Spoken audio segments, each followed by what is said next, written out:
Ready? Yep. Welcome to SACAP's first Facebook live stream. We're really excited to be here with you. Watch this space because we're going to do more live streams in the future. My name is Karolyne Williams and I'm Head of Coaching here at SACAP. We train coaches to become coach practitioners, and we have various programs. We have a short course that's 5 months long, and then an advanced training that's 6 months long, as well as a full qualification that's a postgraduate diploma in coaching.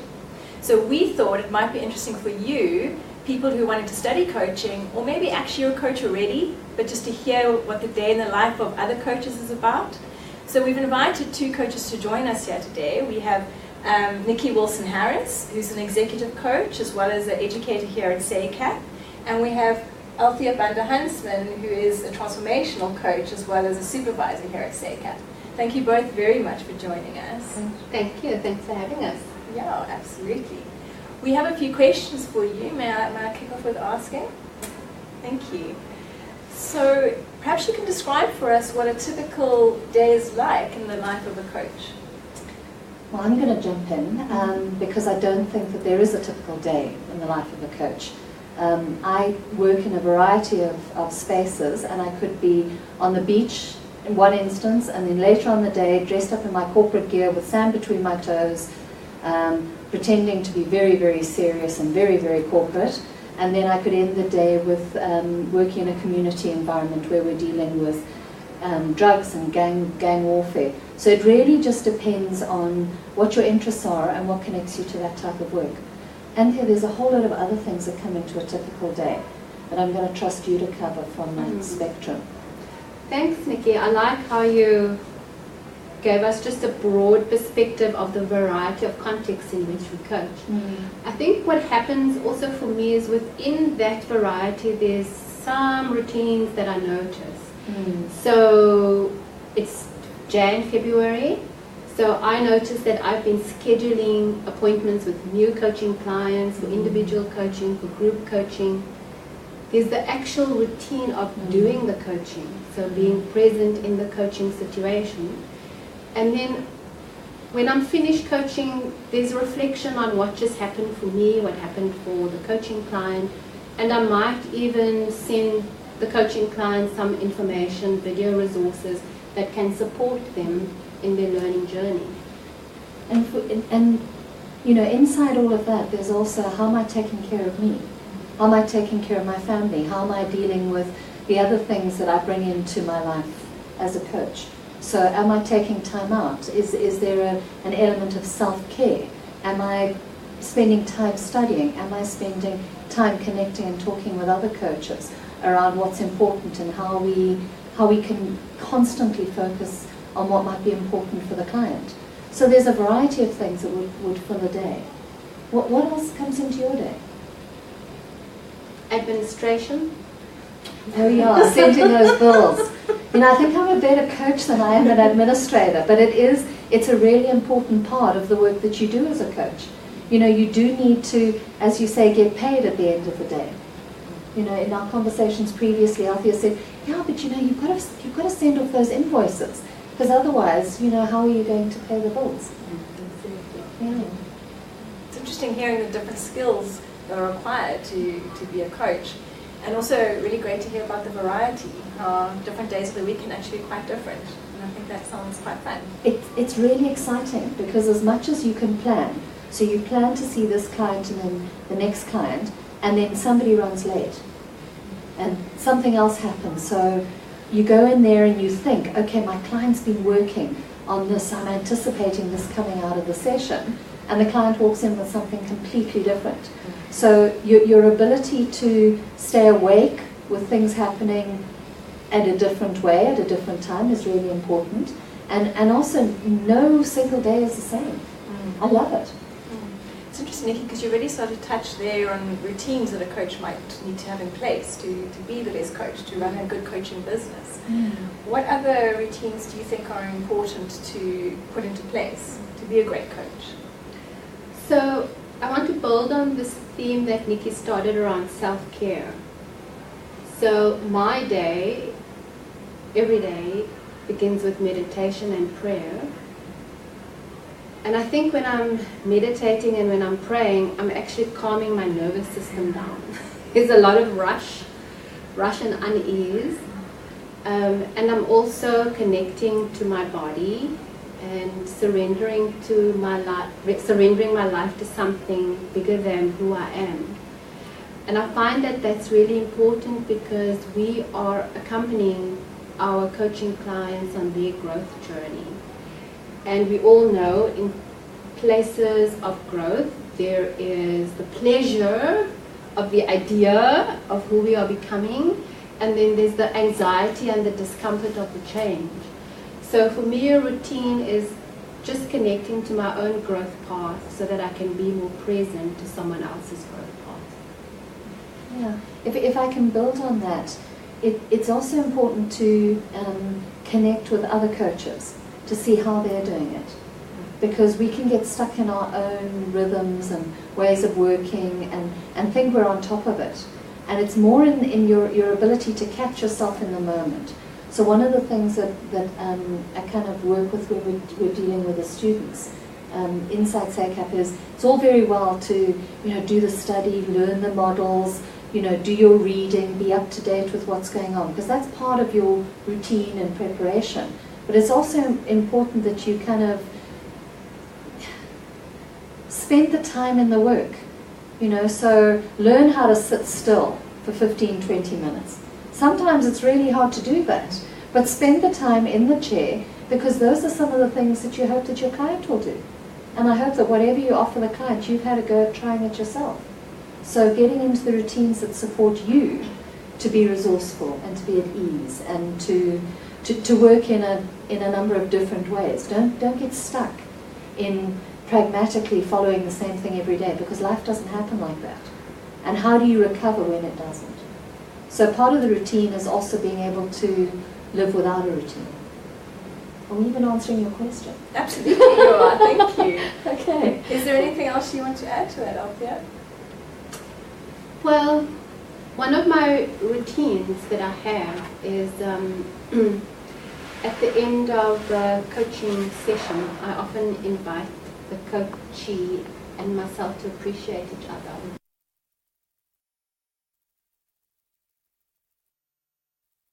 Do that just as an act of courage and encouragement to the coachee for the work that they've done. But I also do that because more often we criticize each other more than appreciate. And the science tells us that if we're really wanting to create an environment for people to learn and change, to appreciate people 5 times more than what we criticize them. So there's a couple of things that you can build into your routine, and coaching is what you want to do. One is your own work. The other is working with others and how you do that. The other is making sure that you've got your head around the administration. The other is making sure that you understand that there's a routine inside the coaching process. So it's multi-layered and it's fun. And I don't know about you, but I'm never going to stop learning about this. And I'm never going to stop being curious about who the client is. That's what makes it such an exciting career. You can't predict everything. You definitely can't predict your clients. And you're never the expert, they are. And there's a huge relief that comes with that. Yeah. I think you've both been touching on this already, but what are some of the really important qualities you think a coach should have? Gosh, I'm going to jump in. You're welcome. Yeah, being open to learning and taking time out with your friends and family. I mean, that would be the most important. Get perspective. Don't stay in your own. That would be a quality. Thank you, Nicky.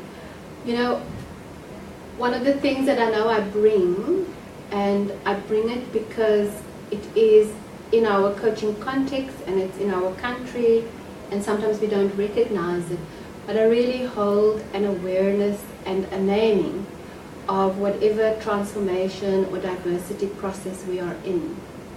My experience is, as South Africans, we yearn to know how to talk and be with our transformation and our diversity, but it has a real edge. So I think for me it's a habit of creating safety to talk about things that are it's uncomfortable, so that we can have ease and build new muscle. And I can't stress enough the importance of self-care. I think I'm 48, I forget how old I am.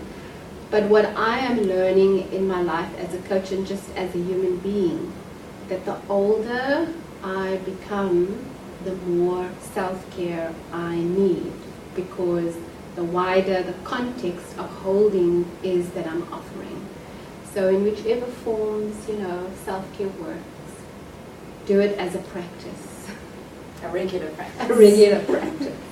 One of the qualities that the clients that I work with have started to highlight that I bring to the conversation is that around being able to listen very carefully and intently to what might be going on for them. And inside that, being able to challenge. This is not about sitting down with somebody and going, oh, shame. It's so sorry to hear that that's going on for you. How can we work with you around that? It's about being able to recognize, name, and deal with the complex issues. Like Althea says, there's diversity, there's complexity, there's working in very, very sensitive areas. And unless you're able to step in and challenge those areas in a way that's going to help the person to feel more resourceful and able to hold that for themselves, then actually our work is meaningless. So to be able to listen, be compassionate, care about the other, at the same time orientate them towards a future that they want to inhabit, orientate them towards taking action that's their responsibility to hold. So that's a quality I think is important to take care of. And we've got quite a practical question coming in from Yolandi Morkel asking, do coaches meet clients at offices, or do you go to clients? How does that work? Great question. So last Friday, I was coaching someone in a restaurant that they chose. Most of the times for me, I actually coach people in an office. What I would like to do actually more of, and I know Nicky, you do that, I would like to coach people more in nature, because when I have been coached, I've asked to be coached in nature, like take a walk. So I think it depends the context that the person is comfortable in, the environment that they're comfortable in. And it could even be in their home. I've had that also, my home or their home. So there's no single answer to this. I work in a similar way to Althea, where it depends on where the client is most comfortable, but I'll also challenge that environment. So they may be more comfortable sitting in a boardroom, and I will notice that everything is around their thinking, and they're in their head a lot, and they've forgotten about what it means to be in their body. And very, very significant action has resulted from us walking along the beach at Sea Point. And in that conversation, they've suddenly started to breathe easier, their head is clearer, they can engage with their challenges from a very different place. So that goes to the time that we meet. We often meet, I meet some of my clients at 6:30 in the morning, because that's the only time that they've got available. And invariably those are meetings out in nature. A beachfront, a sea point, on top of a mountain looking down, anything that can bring the client a different perspective. And as much as, yes, it's comfortable and they've chosen, we also have a responsibility as a client to test whether something else might give them a different way of thinking about the world. I hope that answers your question. I actually want to add one other aspect to that. So, as coaches, our reach is local and global. So sometimes the place in which I meet clients is over Zoom or on Skype. Yeah. I do a fair amount of telephone conversations as well. It's a lot easier than getting on a plane and flying somewhere. And then Liesel Shenton is asking whether you could give her an example of coaching work that you've done. How long do you have, Liesel? That's a very broad question. It literally ranges from one-on-one engagements to one-to-many engagements working with teams. I work in the non-profit space, in the government space, in the corporate space, one-on-one with individuals, in new emerging business environments. It literally depends on what attracts you to the work that you do. I happen to like a lot of different things, and I'm not specific to a particular area. In the coaching fraternity, you'll have spiritual coaches. You'll have people that really love a particular field of work, and that's what they will focus on. I like diversity and for you? I think for me, if I would name the kind of coaching that I am doing, my commitment is to transformation. So transformation at an individual, an organizational and societal level. So a company might contract me to do coaching. So I do coaching for companies. But then I might have fellow coaches who need support with a wide pool of people to coach. And then we support each other on a coaching project. I would do team coaching as well, or group coaching. And then I work here at SACAB as a supervisor, supervising students who are in their coaching internship, and they needing to be in the practice of coaching supervision. So that's kind of the spread of some of the projects. And then the last question we'll take from the feed is from Danny Turton. She's asking whether our programs are internationally accredited, and absolutely yes they are. SACAB's coach training programs are recognized internationally by the International Coach Federation, as well as locally by Comensa, the Coach and Mentors of South Africa, our South African professional body for coaching. And our postgraduate diploma is on the NQF at a level 8, so it's an honours equivalent program. So we've got about a minute or two left. Can I maybe just ask the two of you, are there any tips or hints you'd want to share with anyone that's interested in picking up coaching as a career? I would say life is the classroom for learning. Use life as the classroom for learning and practice noticing everything. Just notice, and expand our awareness. Thank you, Althea. So I think be open to learning, be open to not being an expert, pay attention to where you get meaning and purpose out of life, and let that be your guide as to where you go to. Get a coach, experience coaching. Spend some time talking to other coaches in the business. Some real practical elements. Go along to open days. Find out whether that particular way of working, that particular way of teaching resonates with you. Don't limit yourself in the choices, and understand why is it that you want to be a coach. I mean, I'm a coach because the opportunity to help people shift their perspective, help people to think differently about where they are, to enable them to be in charge of their own lives, to find meaning and purpose in a different way. That excites me. That's why I go into coaching. So answer the why question, and the how will follow. Thank you both very, very much for joining us today. I think it's really been interesting hearing from both of you, and I hope that you've enjoyed it as well and have a lot of thought-provoking ideas to take away and consider further. If you want to find out more about our coaching programs, please visit www.sacap.edu.za. And we also have an info session on the 1st of March in the evening from 5 to 7, both at our Cape Town campus and our Joburg campus, where you can come and find out more about our programs. So any other comments or questions you still have that we didn't give time to pay attention to, please put them in the comments box and we'll pick them up after the session. Thanks so much. Have a fantastic day, everyone. Bye. Good luck. Bye-bye.